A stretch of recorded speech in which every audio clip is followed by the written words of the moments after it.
The FBI just warned police departments in California that Iran may be planning a drone attack on the West Coast, with their alert saying that the attack could come from an unidentified vessel off the coast. Now, the FBI admits that it has no information on timing, method, target, or who specifically would carry it out, but the fact that they issued the warning at all, it has people rattled. But also, you have experts saying that an attack could come from another place, through Mexico. Because Iran, they already have documented ties to cartels. Cartels have already used drones across the border, and officials believe that Iran may have had pre-positioned assets before the war started. Or because the US has effectively blockaded Iran at this point. And while realistically, a single ship with drones, it doesn't change the outcome of the war, that wouldn't be the point. The point would be to prove that the war can reach American soil. And with not only this war with Iran happening, but with the midterms approaching, a single attack here, it could reshape the entire political landscape. Which is then why you're seeing an increasing number of people saying this sounds like a setup for a false flag. But hey, for now, follow to stay in the loop. We begin with breaking news of a reported potential surprise attack targeting California.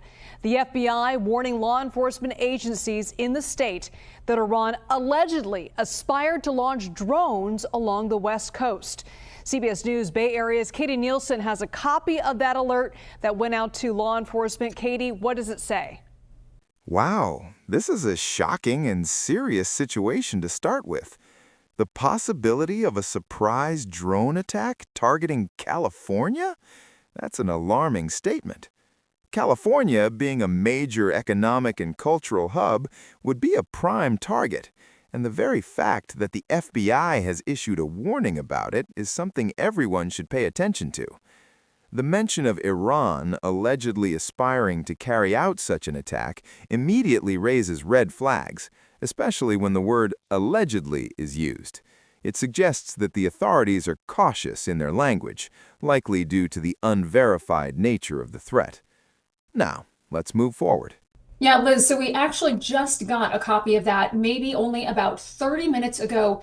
This is the actual bulletin that went out to police departments across the state from the FBI. So if we were to take a look at what it actually says, it says, the JRIC received the following unverified information from the Federal Bureau of Investigation. We recently acquired information that as of early February 2026, Iran allegedly aspired to conduct a surprise attack using unmanned aerial vehicles from an unidentified vessel off the coast of the United States homeland, specifically against unspecified targets in California, in the event that the U.S. conducted strikes against Iran. Here, Katie Nielsen is diving into the specifics of the bulletin that went out.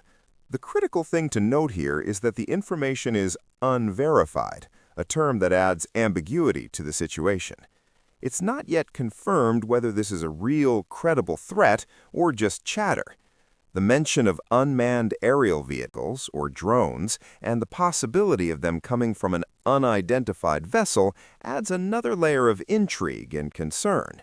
California's west coast could be a significant target in the event of escalating U.S.-Iran tensions. It's a serious potential scenario, but we're still left questioning the level of certainty behind it. We have no additional information on the timing, method, target, or perpetrators of this alleged attack.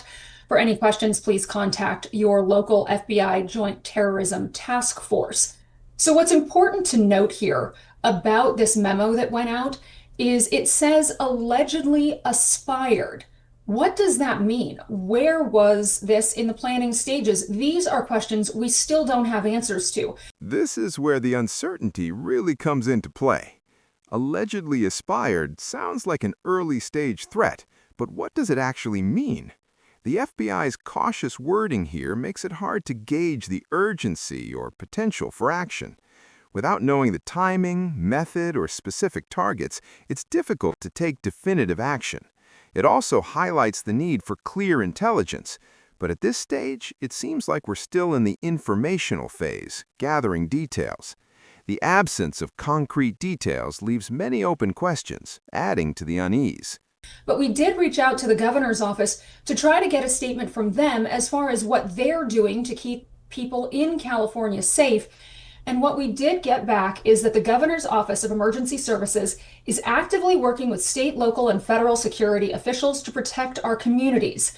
The Governor's Office response is typical in these kinds of situations: cooperation at all levels of government to ensure public safety. They're clearly aware of the potential risk and are working with local, state, and federal agencies to prepare.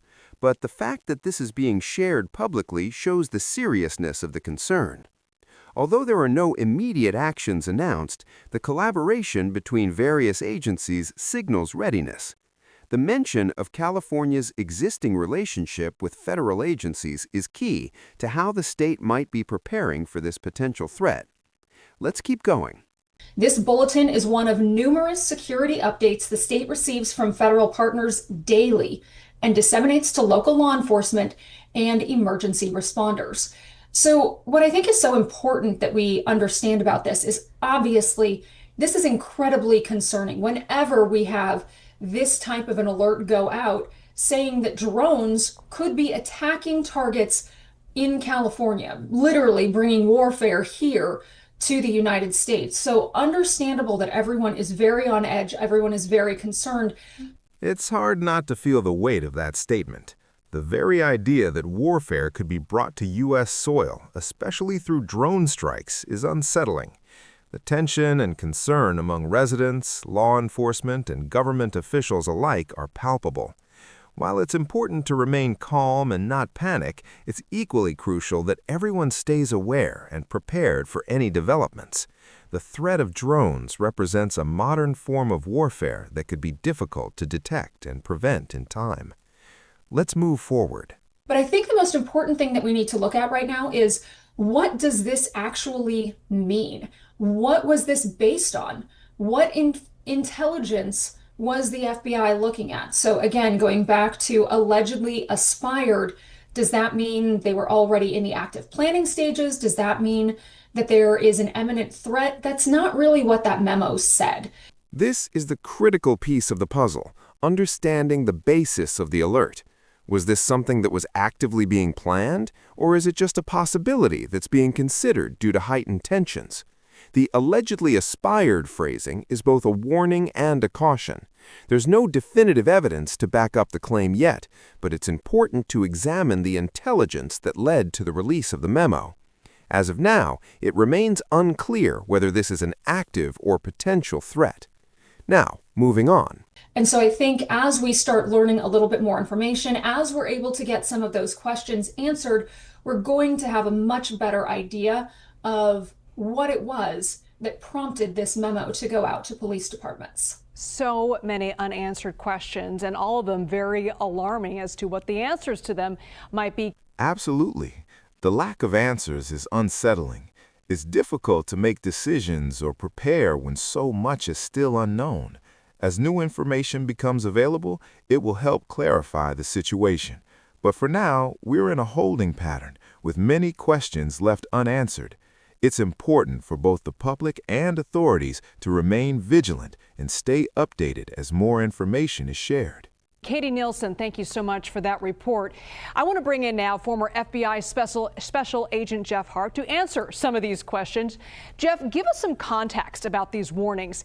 How serious is this? I mean, should people be worried here? And we happen to be in California, by the way. Should people here be worried?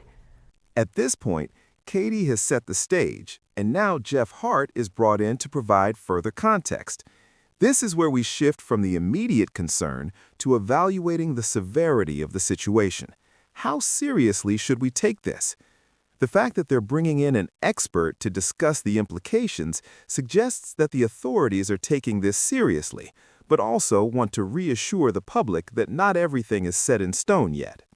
Yeah, I wouldn't say worried is the word. You got to understand that post 9/11, there is a directive to over communicate with all the different agencies out there. There's no longer any opportunity for law enforcement to hold things close to the vest. This stuff has to get pushed out.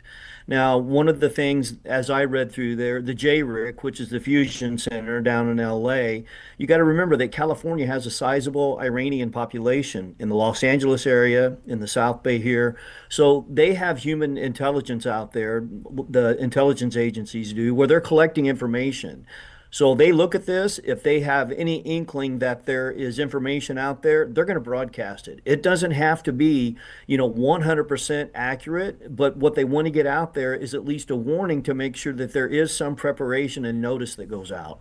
Yeah, the language in this, and Katie brought this up a couple of times, allegedly aspired. That could mean a lot of things. It could mean something that was possibly thought as a possibility. It could mean that they actually were planning this. What did you read into that? Well, so there are all kinds of ongoing investigations, counterterrorism investigations with respect to ISIS, Iran. It runs the gamut. And so one of the things that they can do during the course of these investigations, one type of disruption is going out and publicly putting information out there and say, hey, look, we know that there are people talking about this. Or another method is to go out and actually conduct interviews or overtly surveil people so they know that they're being followed. These are all disruptive measures that law enforcement, the FBI, and the Joint Terrorism Task Force use. Okay, when we talk about getting local law enforcement agencies involved, what does that mean? How do they react when they get this kind of warning from the FBI? Well, I would venture to guess that the chiefs all get briefed on this information before the bulletin comes out. It doesn't come to them as a surprise. Some of those officers sit on Joint Terrorism Task Force. That's the way they are by design, so that they can reach back into their departments and say, hey, look, this bulletin's going to be coming out, or we have this investigation going on within our AOR. So a lot of this is not going to be news to these guys, but they're going to at least be able to now bring this stuff to light to the public so they can share the information publicly. Jeff Harp, thank you so much. Always great to get your insight on this.